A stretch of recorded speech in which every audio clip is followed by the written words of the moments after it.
Everyone and welcome to Doon Officers Academy. जैसे कि इससे पहले वाली वीडियोस में हम प्रीवियस ईयर के क्वेश्चंस कवर कर रहे हैं, that is your English portion. तो आज कुछ और क्वेश्चन करेंगे। अगर आपका सैनिक स्कूल का एग्जाम है दैट इज ऑन 8 जनवरी, तो ये जो भी वीडियोस बनाई गई है ये एक बार जरूर देख के जाना, because these all our previous year questions. और कोई भी एग्जाम के लिए अगर आप अपियर हो रहे हो तो बहुत जरूरी है कि आप प्रीवियस ईयर के क्वेश्चन जो आपके लास्ट टाइम पे क्वेश्चन आए हैं वो आप एक बार देख के जरूर जाएं, because you become familiar with the pattern of the examination. तो अपनी प्रिपरेशन जो होती है वो आप उसी के अकॉर्डिंग करोगे, और जितने ज्यादा क्वेश्चन करोगे उतनी ज्यादा आप स्कोर कर सकते हो। तो आज का सेशन हम शुरू करते हैं, but before starting the session, अगर आप दून ऑफिसर्स एकेडमी के ऑफलाइन बैच से जुड़ना चाहते हैं तो जो स्क्रीन पर आपको नंबर दिए गए हैं, you can contact on those number for your enrolment. तो आज के कुछ क्वेश्चंस करेंगे, लेकिन ये जो भी क्वेश्चन कराए जा रहे हैं एक बार ट्राई करो कि आप खुद जरूर आंसर करो। आपका क्या आंसर है, either you can pause the video, right, तब आप क्वेश्चन पढ़ सकते हो, या फिर जैसे जैसे मैं क्वेश्चन लिखाती जा रही हूँ वैसे वैसे उसको आप रीड करके आपका एक आंसर जो है ना वो रेडी हो जाएगा। तो जो करेक्ट आंसर जब हम डिस्कस करेंगे उससे एक बार मैच जरूर कर लो कि आपने जो आंसर किया है और जो करेक्ट आंसर है वो दोनों सेम है या नहीं है, राइट। तो पहला क्वेश्चन स्टार्ट करते हैं। नाउ इन दिस क्वेश्चन आपको एक सेंटेंस दिया गया है और उसमें कुछ वर्ड अंडरलाइन किए गए हैं, और आपको ये बताना है जो अंडरलाइन वर्ड है उसका सबसे नियरेस्ट मीनिंग वाला ऑप्शन कौन सा है। Alright,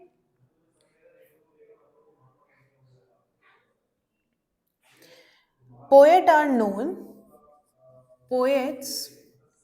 are known to fly, यहाँ पे टू फ्लाई वर्ड जो है वो अंडरलाइन करके कर रखा है, इन देयर थॉट्स। अब यहाँ पे जो वर्ड दे रखा है ना टू फ्लाई, इसका मतलब क्या है। ऑप्शन में आपका फर्स्ट ऑप्शन है सोर, SORE, सेकेंड है सावर, SOUR, थर्ड ऑप्शन इज सोर, SOAR, और जो लास्ट ऑप्शन है that is your sure, SORE। Again ऐसे कोई भी वर्ड जिनकी स्पेलिंग सिमिलर होती है या कई बार उनके थोड़े बहुत प्रोनाउंस सिमिलर होते हैं तो वो वाले वर्ड एक बार जरूर देख के जाना, क्योंकि ऐसे वोकैबुलरी से क्वेश्चन आए हैं। So the question says people are known to fly, sorry, poets are known to fly in their thoughts. जो पोएट्स होते हैं, जो कवि होते हैं, वो जो अपने थॉट्स हैं, ठीक है, आपकी क्रिएटिविटी होनी चाहिए। कभी भी आपने कोई भी एक पोएम पढ़ी होगी तो उसमें देखोगे कि बहुत बार कुछ ऐसी चीजों से पैरेलल ड्रॉ किया रहता है, right.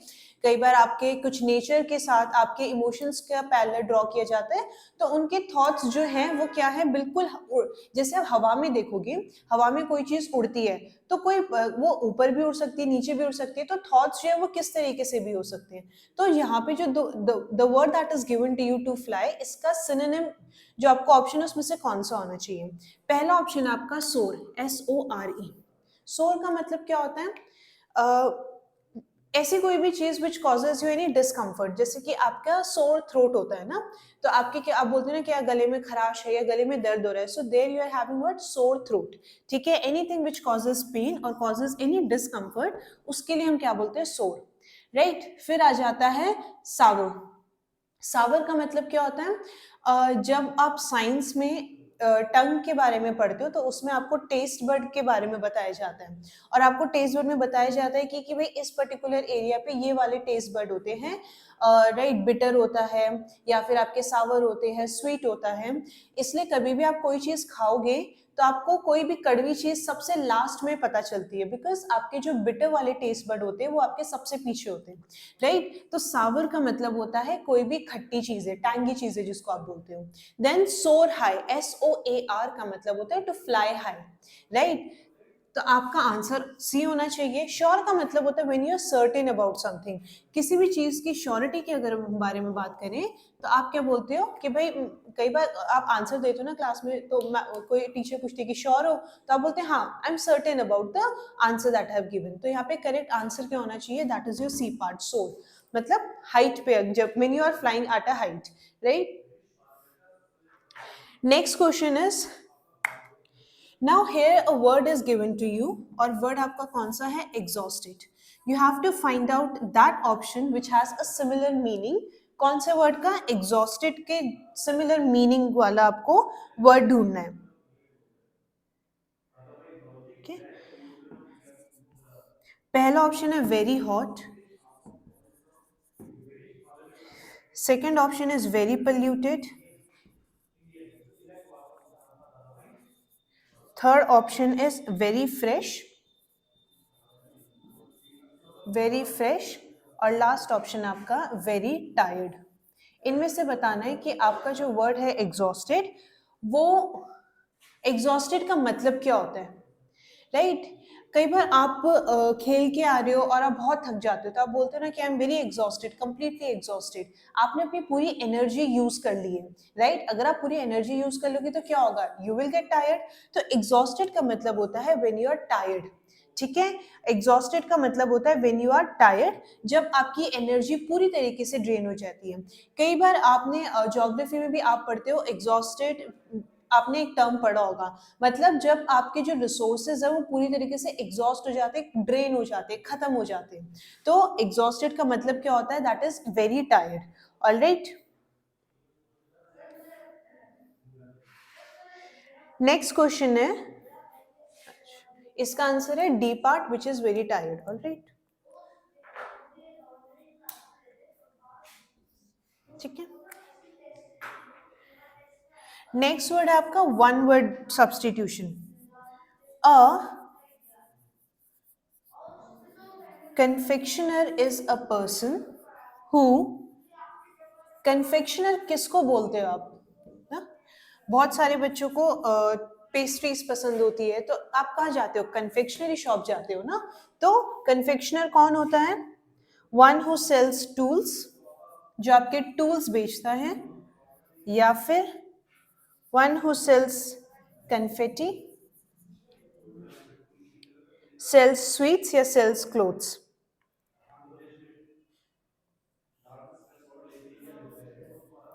Sales sweets,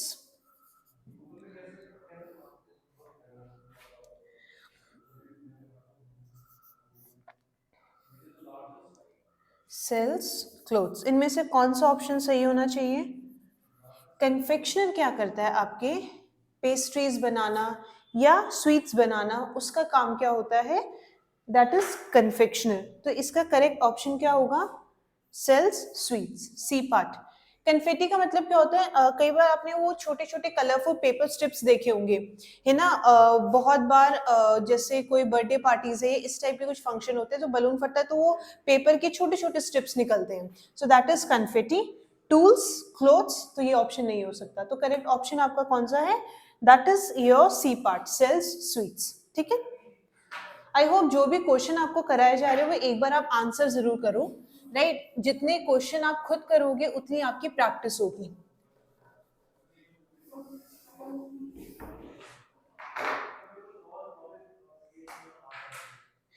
now next question में there is a sentence given to you और एक जगह पे ब्लैंक है.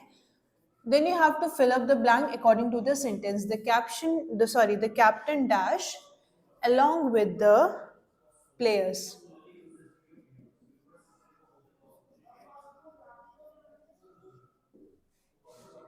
ठीक है. पहला ऑप्शन आपको दे रखा है was present.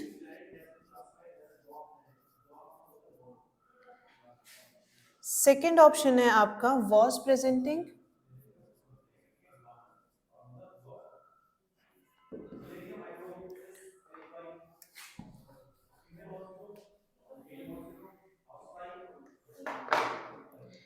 Third option is have been presenting. और लास्ट जो आपका ऑप्शन है that is has been presenting. has been presenting. इसमें से कौन सा आंसर सही होना चाहिए? The captain dash along with the players. The captain was presenting. was presenting होना चाहिए. क्या प्रेजेंट कर रहा था वो? ये तो बताया नहीं गया, है ना. has been presenting. क्यों आप यहाँ पे past perfect sorry present perfect continuous की जरूरत ही नहीं है यहाँ पे, right? The captain was present, it's a simple fact है ना कि भाई कैप्टन जो है वो अपने प्लेयर्स के साथ या जो भी प्लेयर्स है या टीम है वो एक साथ प्रेजेंट थी, यही तो बोला जा रहा है। तो it should be A part was present, ठीक है। इसमें आपका पास्ट कंटिन्यूस या फिर आपके past sorry present perfect continuous इसकी कोई जरूरत नहीं है, सिंपल ये जो आपका जो सेंटेंस है वो आपका किस में है, पास्ट में, और पास्ट में भी कौन सा, सिंपल पास्ट टेंस। ऑलराइट,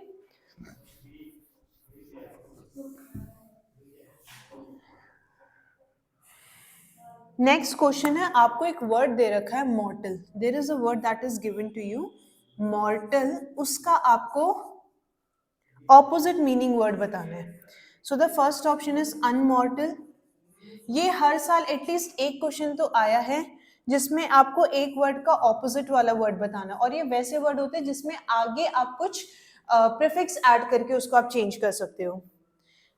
इनमॉर्टल, पहले तो मॉर्टल का मतलब क्या होता है?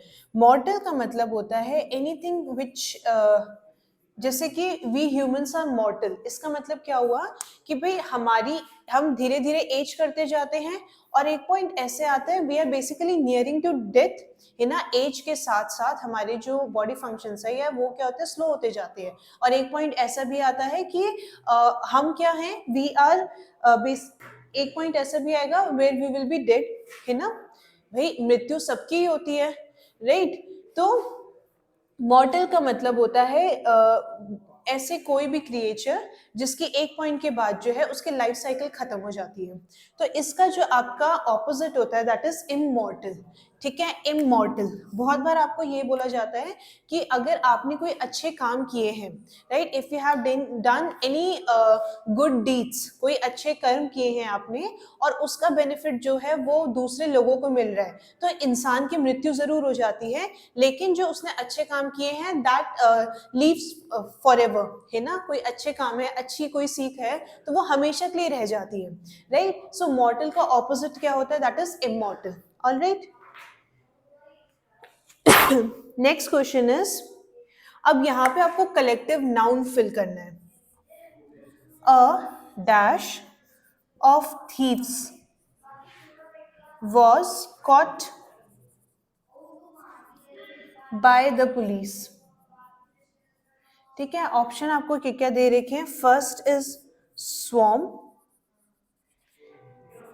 पैक,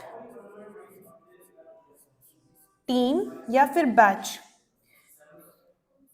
कलेक्टिव नाउन अगर आपको यहाँ पे किसके लिए कलेक्टिव नाउन चाहिए, थीव्स के लिए। थीव्स के लिए क्या होता है, थीव्स के लिए it is pack of thieves, ठीक है। थीव्स के लिए आप क्या यूज करते हो कलेक्टिव नाउन के लिए, पैक ऑफ थीव्स। ऑलराइट, तो यहाँ पे करेक्ट ऑप्शन जो होगा that is your B part, a pack of thieves, ठीक है। ये जो भी आपके कलेक्टिव नाउन है ना, कोई भी ग्रामर बुक में आपके पूरा एक टेबल दिया जाता है, राइट। इन केस किसी नहीं दिया गया है, यू कैन सिंपली, आप अगर नॉर्मल उसको सर्च भी करोगे तो पूरी लिस्ट आ जाती है। तो ये बेसिक कुछ चीजें हैं जो आपको पता होनी चाहिए। इन केस आप ये ऑलरेडी टॉपिक कवर कर चुके हो तो एक बार रिवाइज जरूर करके चले जाना। नेक्स्ट क्वेश्चन इज, यहां पे again fill in the blanks वाला क्वेश्चन है। It has become his habit to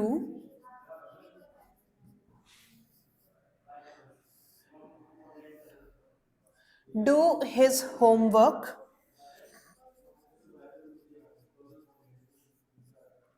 and then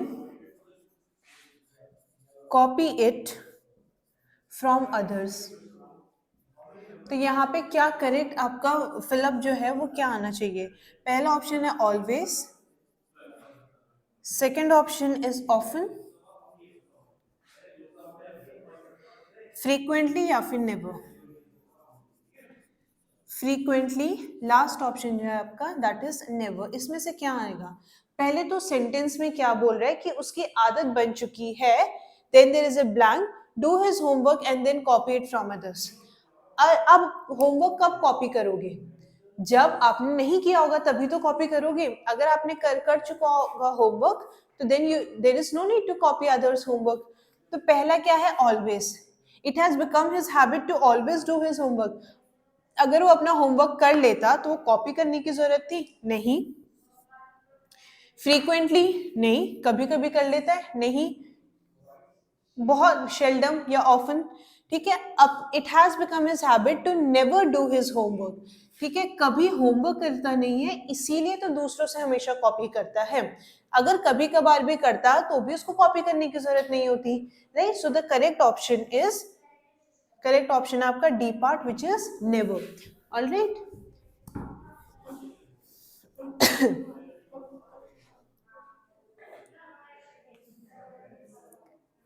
next question again fill up वाला क्वेश्चन है। तो इसमें आपको क्या बोला जा रहा है, देयर वर सेवरल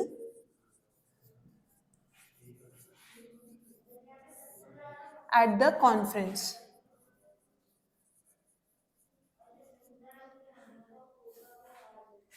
पहला ऑप्शन है आपका वुमेन, WOMEN।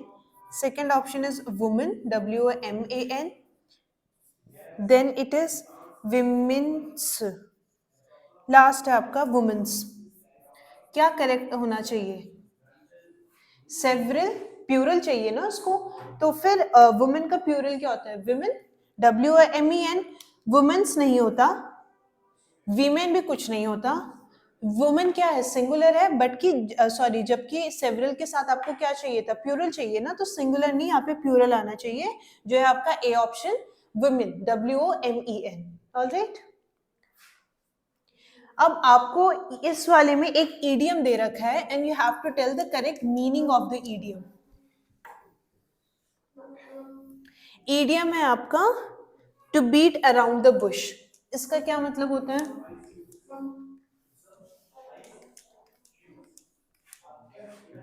क्वेश्चन जो है, idiom is given to beat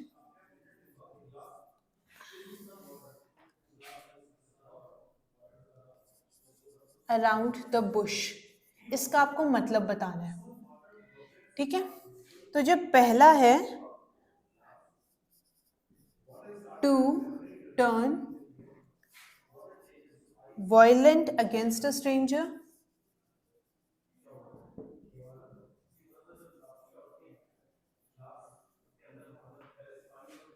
second है आपका to avoid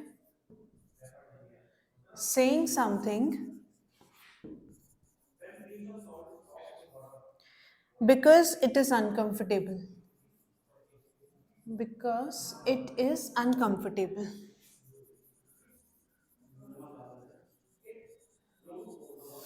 then it is to come to the main point of the conversation।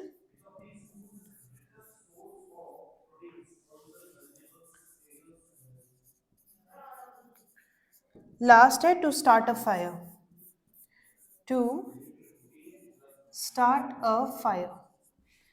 क्या होना चाहिए? To beat around the bush. अब मान लो कोई एक पर्टिकुलर जगह है, कोई खेत है, ठीक है, उसमें क्या है कि वीड लगी हुई है, अनवांटेड प्लांट्स, राइट। तो आप उसको ना काटने की जगह उसके आसपास चारों तरफ यू बीटिंग अराउंड। तो इसका मतलब क्या हुआ, जो मेन मुद्दा है या जो मेन काम है वो नहीं कर रहे हैं, उसके अलावा आप हर एक चीज कर रहे हो, राइट। तो इसका भी मतलब क्या हुआ, when you beat around the bush, you do not talk to you basically do not come to the main part of the point। ठीक है, जो चीज इंपॉर्टेंट है उसके बारे में ना बात करके आप क्या कर रहे हो, इधर उधर की सारी बातें करते हो, है ना। तो ऑप्शन देखो, to turn violent against a stranger, नहीं। To avoid saying something because it is uncomfortable. Alright. अगर आप किसी चीज को लेके कंफर्टेबल होते तो आप उसके बारे में बात करते, लेकिन कोई चीज जो है that causes any discomfort to you, या आपके लिए वो क्या है, उतनी कंफर्टेबल नहीं है, तो आप इधर उधर की बातें करते हो, राइट। सो करेक्ट ऑप्शन क्या है, that is your B part. To come to the main point, नहीं। अगर to beat around the bush का मीनिंग ना पूछ के इसका ऑपोजिट दिया होता ना, तब ये आपका सी स्टेटमेंट हो सकता था। ऑलराइट। तो इसका करेक्ट ऑप्शन क्या है, to beat around the bush. जब आप ऐसे कोई भी जो आपका मेन पॉइंट है या फिर जो आपके जिस बारे में आप बात करना चाह रहे हो उसके बारे में बात ना करके आप इधर उधर की जो बातें करते हो because you find it a bit uncomfortable, तब हम क्या इडियम यूज करते हैं, to beat around the bush. ठीक है, एक लास्ट क्वेश्चन कर लेते हैं इस सेशन का।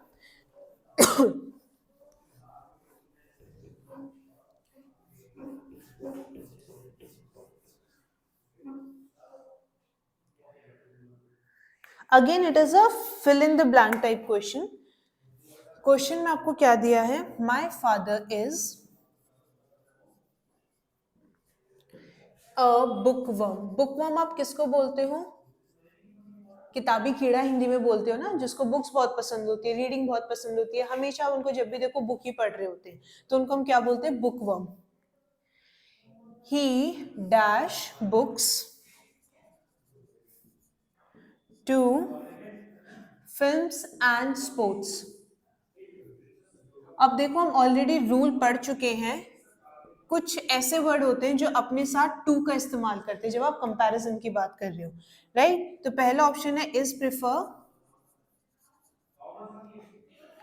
प्रिफर,